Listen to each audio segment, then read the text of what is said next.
बाज़ार औक़ात हमारे साथ ऐसा होता है कि हम रात में कोई और सी प्लानिंग करके सोए होते हैं कि सुबह उठकर हमें ये काम करने हैं। अगर हमारी सैलरी आ रही होती है, अगर न्यू मंथ लग रहा होता है, हमें ग्रोसरी करनी होती है, मज़ीद 10 काम और हम सोच के सोए हुए होते हैं ना, और फिर सुबह उठें तो फिर एकदम से कुछ अचानक से अजीब सा ही कुछ हो जाता है, एक नया खर्चा सामने आके खड़ा हो जाता है। बस इसी तरह से ना आज मेरे साथ भी कुछ हुआ।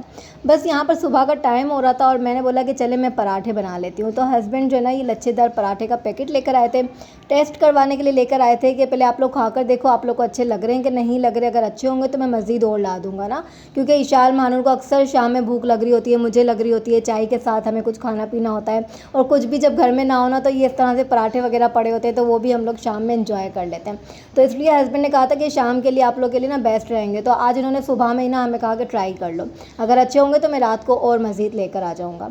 तो मैंने बोला चलें ठीक है। ये इनके ना ऑफ़िस के पास ही मिलते हैं सदर में, तो जहाँ पर वो काम करते हैं। तो बस यहाँ पर मैंने ये तवे पे फ्राई करने लगी थी।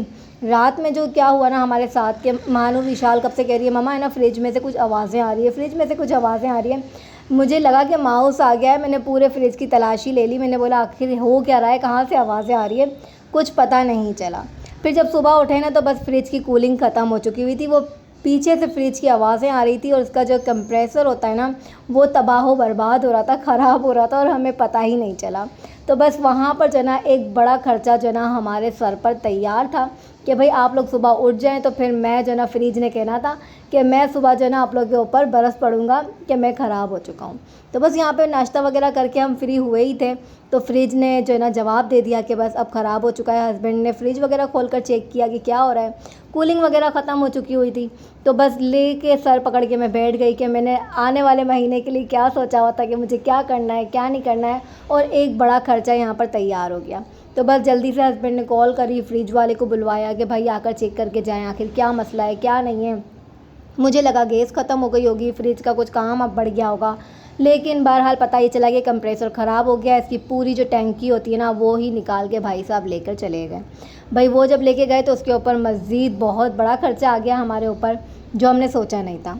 तो बस जी यहाँ पर नाश्ता वगैरह करके जैसे ही फ्री हुई, अब फ्री होने के बाद क्या ना मैंने फ्रिज को देखा तो वो फ्रिज जो है ना पूरा ही पिघल चुका था, उसमें से पानी पानी सारा हो रहा था। और फिर जो है ना जितना भी सामान वगैरह अंदर रखा हुआ था वो इतना सारा ख़राब हो गया था। बाकी जो उठी जल्दी से फ्रिज को खोला, सारा सामान निकाला, जो ज़रूरत की चीज़ें थी जो बच चुकी थी उनको लेकर जो ना अड़ोस पड़ोस में जो है ना वहाँ पर नेबर्स के पास रखवाया कि आप लोग जो है ना मेरी ये थोड़ी सी चीज़ें हैं वो अपने फ्रिज में रख लें, फ्रिज जैसे ही ठीक हो जाएगा तो फिर मैं ना आप लोगों से ये वापस ले लूँगी।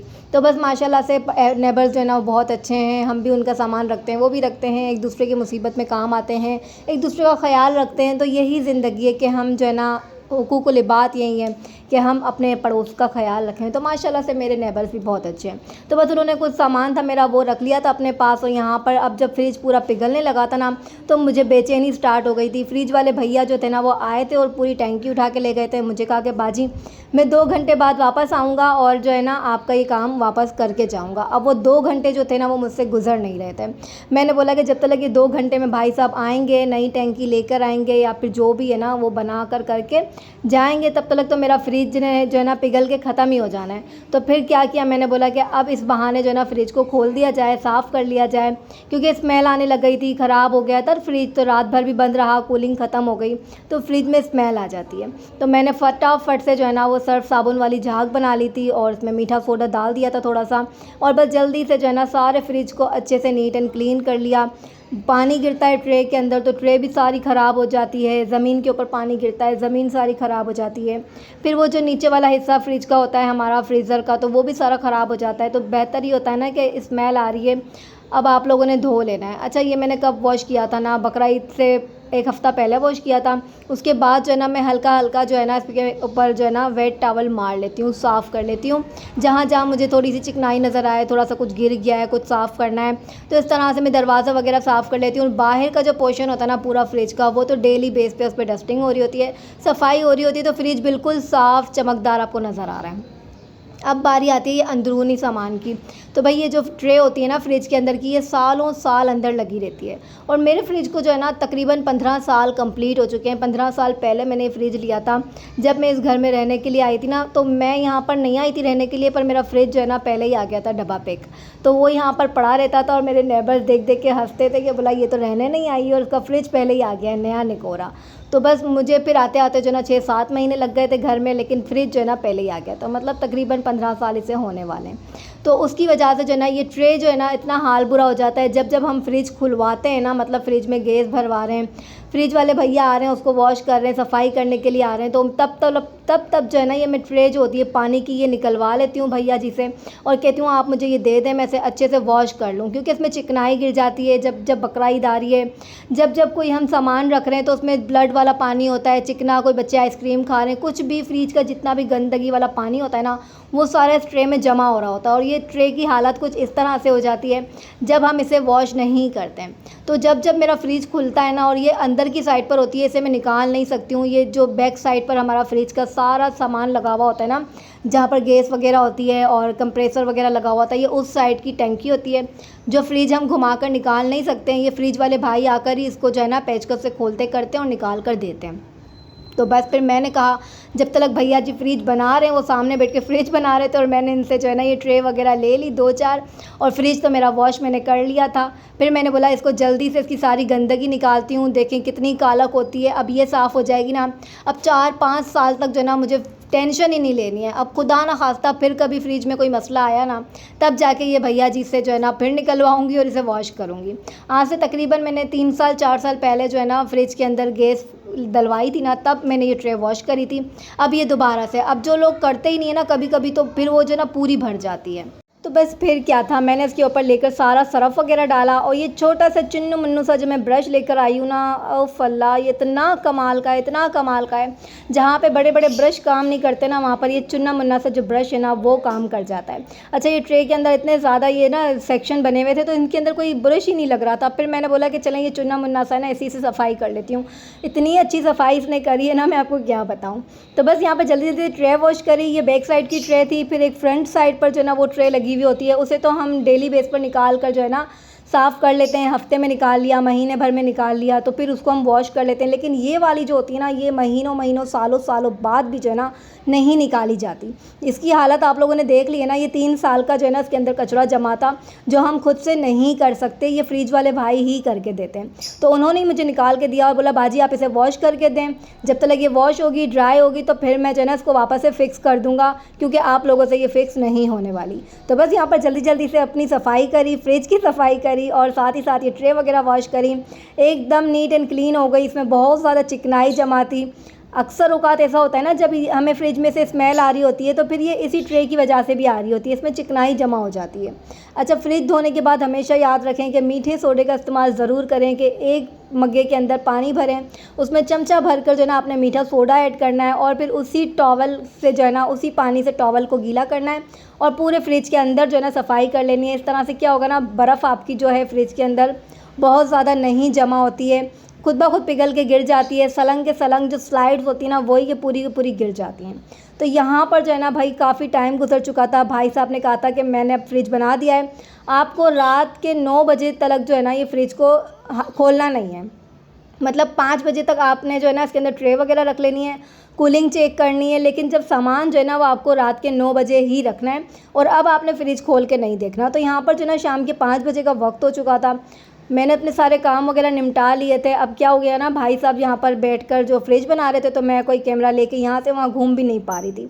फिर मैंने ये ट्रे वगैरह 5 बजे रख दी और फिर वापस से फ्रिज को बंद कर दिया। अब मैंने फ्रिज को 9 बजे ही खोल कर देखना है। जो सामान है ना वो सारा फ्रिज के अंदर 9 बजे ही रखना है। भाई मैंने बोला कोई भी रिस्क नहीं लेना, पता चले कि फिर से हमें कोई है ना भज्जी आ जाए हमारे ऊपर। वो कर रहे थे। फिर यहाँ पर जो है ना मैंने जल्दी जल्दी से, आज फ्रिज वगैरह साफ़ करते हैं ना, जब कोई हम बड़ा काम करते हैं फिर हम थक भी जाते हैं, तो फिर उस दिन जब हम चाहते हैं कि अब सिंपल सा कुछ बना ले, तो यहाँ पर जो है ना मैं कच्चे गोश्त का मसाले वाला पुलाव बना रही थी। तो सोचा चले यहाँ पर हल्की फुल्की सी जो है ना रेसिपी आपसे बता दूँ। इतनी कोई ख़ास तो नहीं होती है, सादा सिंपल सा पुलाव बन रहा होता है। तो बस कच्चा गोश्त ले लेते हैं, उसके अंदर 1 जग भर के पानी डाल दिया था, सफ़ेद ज़ीरा ऐड कर दिया था, इसमें मैं पिसा हुआ धनिया ऐड करने लगी हूँ। सिंपल सा पुलाव बनता है ये। अब और जो है ना इसके अंदर अब मैं लाल मिर्ची ऐड करने लगी हूँ 1 चमचा भर के। जिंजर गार्लिक का पेस्ट ऐड करूँगी इसके अंदर 1 चमचा भर के। हल्दी डालूँगी 1/4 टीस्पून। मतलब है कि बेसिक मसाले डालकर जो है ना बस मैं इस मसाले को, गोश्त के मसाले को चढ़ा देती हूँ। अगर आप लोगों ने कच्चे मसाले वाला गोश्त खाना है तो इसी तरह से जो है ना आपको उसे चूल्हे पे चढ़ा देना है। अगर आपको पुलाव खाना है तो बस आलू डालने के बाद आपने चावल डाल देने हैं। तो नमक भी मैंने यहाँ पर डाल दिया था। इसके साथ जो है ना मैं इसके अंदर 2 अदद प्याज कटिंग करके डालूँगी और 1 अदद टमाटर कट करके डाल दूँगी। तो बस ये बेसिक से मसाले होते हैं जो हम नॉर्मल हर रोज़ हर चीज़ के अंदर हम ये वाले मसाले ऐड कर रहे होते हैं। तो यहाँ पर मैंने ना थोड़ा सा पानी और ऐड किया क्योंकि मुझे ऐसा लग रहा था ना कि भाई गोश्त गलने में टाइम लेगा, क्योंकि कुकर तो है नहीं ना, ये सिंपल देगचा होता है। इसमें 45 मिनट हमें जो है ना गोश्त को पकाना ही होता है। तो बस यहाँ पर जो है ना मैंने सारा मसाला ऐड कर दिया था। अब यहाँ पर जो है ना चूल्हे के ऊपर, गैस तो आ नहीं रहे थे, सिलेंडर के ऊपर ही पकाना था। यहाँ पर जिंजर गार्लिक का पेस्ट डाल दिया था। टमाटर और जो है ना प्याज रह गई थी ना, वो भी मैंने इसके अंदर ऐड कर दी थी, मतलब करनी थी आगे जाकर। तो बस जी यहाँ पर जो है ना अब ये पकता रहेगा, 45 मिनट तक पकता रहेगा। अगर किसी को कच्चे मसाले का गोश्त खाना है सालन बना के, तो बस ऐसा ही सेम टू सेम बनाना है आप लोगों ने। आलू डालना है, जब गोश्त गल जाए ना तो बस उसमें शोरबे वाला पानी डाल के और शोरबे वाला सालन तैयार है, रोटियों से खा लें। अच्छा, यहाँ पर जो ना गोश्त बिल्कुल गल चुका था, एकदम हलवा हो चुका था, पानी पूरा खुश्क हो चुका था, 45 मिनट गुजर चुके थे। ये गरम मसाला है जो मैंने अपने हाथों से पीसती हूँ, अपने घर में पीसती हूँ। होममेड मसाला है, बहुत मज़े का होता है, बहुत खुशबूदार होता है। और घर की बनाई हुई चीज़ जो होती है ना वो हमेशा अच्छी होती है, साफ़ सुथरी होती है। तो मैं हमेशा घर में ही गरम मसाला पीस कर जो है ना वही खाने में ऐड करती हूँ। यहाँ पर पानी खुश्क हो चुका था तो आखिरी में जो है ना आधा चमचा पिसा हुआ गरम मसाला ऐड किया है। फिर खूब सारी भुनाई करने के बाद जो है ना मैंने 2 से 3 आलू कट कर लिए थे। एक जो है ना टमाटर ले लिया था, क्योंकि पुलाव में जो है ना वो गोल गोल टमाटर काट के आखिरी में नज़र आते हैं ना, वो बहुत अच्छे लगते हैं। और मुझे जो है ना पुलाव में, बिरयानी में टमाटर बहुत मज़ा आते हैं। तो मैं इस तरह से राउंड राउंड सर्कल करके जो है ना वो मैं कटिंग कर लेती हूँ और पुलाव में, बिरयानी में इस तरह से लास्ट में ज़रूर ऐड करती हूँ। और हरी मिर्चें थी और साथ में जो है ना थोड़ा सा मैंने पुदीना ले लिया था, 3-4 पत्ते के करीब जो है ना पुदीना ले लिया था। अब यहाँ पर ना घी डालने लगी थी क्योंकि ऑयल जो था ना वो ख़त्म हो चुका हुआ था, तो इस वजह से मैंने ऑयल का इस्तेमाल नहीं किया। पुलाव वैसे ही मैं घी में बना लेती हूँ। तो 3 चमचे भरकर यहाँ पर जो है ना मैंने घी ऐड कर दिया था। अब इसकी खूब अच्छे से भुनाई करूँगी, खूब अच्छे से, ताकि जो गोश्त की स्मेल है, मसाले की स्मेल है, वो ख़त्म हो जाए। और मैं जब भी खाने बना रही होती हूँ ना तो मेरी पहली जो है ना यही कोशिश रहती है कि खाने की भुनाई बहुत अच्छे से करनी है। बस यहाँ पे आलू वगैरह कट करके डाल दिए थे, हरी मिर्ची डाल दी थी। अब जैसे ही आलू गल जाएंगे ना इसमें थोड़ा सा पानी ऐड कर दूँगी और जब आलू गल जाएंगे तो इसमें चावल डाल दूँगी। चावल ऐड करने के बाद जो है ना इसको दम पे रख दूँगी और हम कर लेंगे डिनर। तो बहुत ही मज़ेदार सा जो है ना गोश्त का कच्चे मसाले का पुलाव यहाँ पर तैयार हो जाता है। हाँ, अगर आपको पके हुए मसाले का खाना है तो फिर आप जो है ना गोश्त को उबाल के बना सकते हैं, प्याज को भुनाई करके बना सकते हैं, उसमें थोड़ा सा टाइम हमारा ज़्यादा चले जाता है। तो इस वजह से जो है ना इसके अंदर कच्ची प्याज, कच्चे टमाटर, कच्चा गोश्त और हर चीज़ डाल कर जो है ना बस हमने चढ़ा देनी होती है। फिर भुनाई करके ये चावल डाल दिए। अब चावल में दम पे रख दूँगी, उसके बाद हम डिनर कर लेंगे। और फाइनल लुक आपसे नहीं शेयर कर पाई क्योंकि मुझे मज़ीद बहुत ज़्यादा काम थे करने के लिए। बस फिर यहाँ पर क्या था, फ्रिज वगैरह साफ़ होने के बाद खाना वगैरह खा लिया था और हस्बैंड आए थे ना, तो फिर ये हस्बैंड के जो सेठ हैं जहाँ पर ये काम करते हैं, तो उन्होंने जो है ना बकरे की पूरी टांग भिजवाई थी। तो हस्बैंड ये लेकर आए थे, तो कहा कि भाई ये जो है ना फ्रिज में रख दो। तो फिर मैंने बोला कि चलो यार, वैसे ही मेरा तो गोश्त वगैरह सब ख़त्म हो चुका हुआ था, फ्रिज खाली हो चुका हुआ था। तो मैंने बोला चलें भाई, अल्लाह का जो है ना लाख लाख शुक्र है कि बकरे का इतना सारा गोश्त आ गया था। तो मैंने बोला कि चलो यार, इसके भी पैकेट्स बनाकर जो है ना मैं फ्रिज में रख देती हूँ। अब पूरा महीना भी आराम से गुजर जाएगा, गोश्त हमें ख़रीदने की ज़रूरत ही नहीं पड़ेगी। तो बस यहाँ पर जो है ना इसके मैं पैकेट्स बनाने लगी थी। और हाथों हाथ अगर हम गोश्त को सफाई करके, चिकन वगैरह है, फ़िश वगैरह है, उनकी सफाई करके इस तरह से ज़िप लॉक बैग्स में रख देते हैं ना, तो हमारा बहुत ज़्यादा काम आसान हो जाता है। बिल्कुल मैंने जो है ना इसकी सारी जितनी भी वो चर्बी वगैरह लगी हुई होती है ना, फ़ैट वगैरह होती है, वो सारी नीट एंड क्लीन कर ली थी, छुरी की मदद से सफाई कर ली थी और बिल्कुल साफ़ सुथरा करके ना इसको अब मैंने पैकेट में रखने लगी थी। तो भाई सोचा आप लोगों को भी बता दूं कि इस महीने जो है ना गोश्त ख़रीदने की टेंशन थी ना कि यार इस महीने गोश्त ख़रीदूंगी और इतना बड़ा ख़र्चा आ गया है और ये हो गया है, वो हो गया है। तो चलें, जहाँ पर फ्रिज में ख़र्चा लगा ना, फ्रिज बनाया तो वहाँ पर ख़र्चा हो गया, तो गोश्त यहाँ पे हमें बिल्कुल फ्री का मिल गया। तो फिर ये हो गया कि अब पूरा महीना मुझे ना गोश्त नहीं ख़रीदना पड़ेगा, गोश्त की टेंशन अब ख़त्म हो गई। और यहाँ पे मैंने बैग्स बना के रख दिए हैं, तो अब आराम से जो है ना पूरा महीना ये वाला गोश्त खाएंगे, फिर इंशाल्लाह अगले महीने का अगला महीना देखेंगे। और अभी फ़िलहाल जो है ना अपने व्लॉग को यहीं पर एंड करूँगी। व्लॉग अच्छा लगा हो तो लाइक कर दीजिएगा, बहुत अच्छा लगा हो तो सब्सक्राइब कर दीजिएगा। आज का प्यारा सा छोटा सा सिंपल सा यही व्लॉग था। जल्दी से गोश्त को फ्रिज में रख देती हूँ और व्लॉग को करती हूँ एंड। मिलूंगी इंशाल्लाह आपसे नेक्स्ट व्लॉग में। अच्छा जी, यहाँ पर जो गोश्त है ना, ये 4 थैलियाँ जो वो बकरे के गोश्त की है, बाकी साइड में एक जो मेरी सिस्टर के रखा हुआ है गोश्त, उनको भिजवाना है। ये चिकन है भाई, चिकन भी बच गया था तो ये मैंने बराबर में पड़ोस में रखवा दिया था कि भाई जब फ्रिज मेरा सही हो जाएगा ना तो मैं आप लोगों से ले लूँगी। तो यहाँ पर चिकन रख दिया, यहाँ पर बकरे का गोश्त रख दिया, साइड में जो है ना वो गाय का गोश्त है वो सिस्टर को भिजवाना है। तो बस ये हो गया हमारा फ्रिज नीट एंड क्लीन, साफ़ सुथरा। आखिरी में ये थैली भी पकड़ कर आ गई है भाई, ये भी चिकन ही है। तो इनका पूरा मैंने ना अलग अलग सेक्शन बना लिया है।